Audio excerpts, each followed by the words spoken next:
Have you ever wondered what the real difference is between just being present and, truly being a part of something?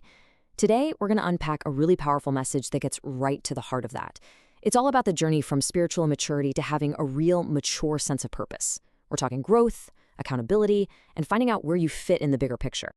And this quote right here, this is the core of the whole thing. I mean, think about it. We all start out as beginners, right?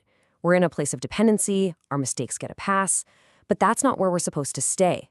The whole point is to grow, to move from that protected stage to one where we can handle real responsibility and where we're accountable for what we do. So the speaker uses this great analogy of a family to explain how a spiritual community works. When you're a child, you're nurtured, you're cared for, but as you get older, that dynamic has to shift. You start getting chores, responsibilities, and you're held to a higher standard. The message here is pretty direct and maybe a little challenging. It's time to grow up. And this chart really breaks it down. On one side, you have this spiritual baby. This is a state where, mistakes are kind of expected and excused.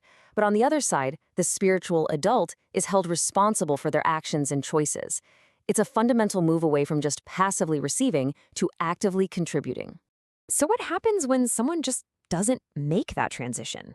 Well, the message actually gets super specific about the behaviors that keep a person stuck, acting as roadblocks that keep them in that spiritual baby phase. And here are some of those signs. Things like always being late or getting offended at the drop of a hat. These are seen as signs of a lack of discipline, a focus on yourself instead of the group's mission. But I think this one is really powerful. Finding comfort when you see someone else doing the same wrong thing. Instead of wanting to do better, there's this relief in not being the only one. That's a huge indicator of an immature mindset. All right, so if those are all the symptoms of the problem, what's the solution? What's the cure? This is where the message pivots. It moves away from just diagnosing the problem and starts laying out a blueprint for how a healthy, purpose-driven community is supposed to work. And the solution starts with this really incredible concept, thinking of the community as a body. See, in this model, it's not a random collection of people. It's a divinely designed system where every single person, every part, has a unique and absolutely vital job to do for the health of the whole. To really frame this idea, the speaker pulls out this amazing title from the Old Testament, Helpers of the War. Now, this term was originally used to describe the people who showed up to support King David. And the point is so profound. You don't have to be the one in charge to be essential.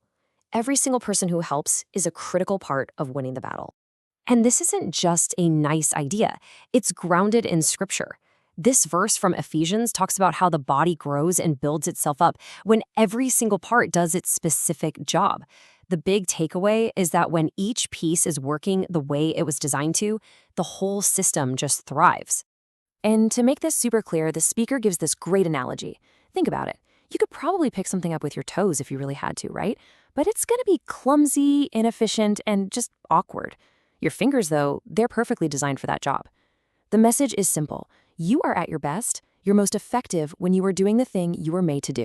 Okay, so that's great, but how do you figure out what your specific role is? Well, the message says it's not about chasing some glamorous title or a big, spectacular job.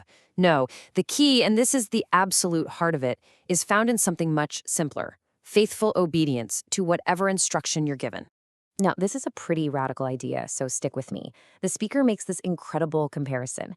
Imagine one person is told to preach a sermon to 50 people, and another person is just told to arrange 50 chairs. Which job is more important? Which one has more spiritual value? And the answer is they're exactly the same. Because the value isn't in the task, it's in the obedience. And that is the punchline. The blessing isn't for the more important job. It's not about how well you preached or how neatly you arranged the chairs. The spiritual value, the reward, it comes directly from the act of faithfully doing what you were told to do. It is the obedience that gets blessed. Period. So the whole path to finding your purpose and getting that blessing can be broken down into this super simple 3-step process. Step 1, you get an instruction. Could be big, could be small. Step 2, you just do it faithfully. And step 3, you receive the blessing that was always attached to your faithfulness, not to the task itself. Okay, this brings us to the final big idea from this message. And honestly, it might be the most powerful one of all. It's a complete shift in how we think about success, moving our focus away from what we can get and putting it squarely on who we can become. The speaker shares this incredible piece of wisdom. Work on being, not on having. The idea here is that your internal state, your character, your maturity, who you are on the inside, is what creates the capacity for you to actually handle external things. In other words, who you are is what determines what you're ultimately able to have. And when you put these two mindsets side by side, the difference is just wow. Someone focused on having is always complaining about what they don't have, always looking for the next external thing. But a person focused on being is working on themselves, on their character. It's the difference between asking, what's in it for me, and asking, who am I becoming in this process? And this really brings the whole message full circle. The final measure of your contribution in life isn't going to be your job title. The person preaching on stage and the person setting up chairs in the back, they're judged by the exact same standard. How faithfully did they do what they were asked to do? So that leaves us with a pretty big question to think about. I mean, we live in a world that is constantly sizing us up based on our job titles, our followers, our possessions. In the middle of all that, what would it actually look like to find our deepest purpose? Not in the big, spectacular moments, but in acting faithfully in all the small, unseen tasks of our own lives.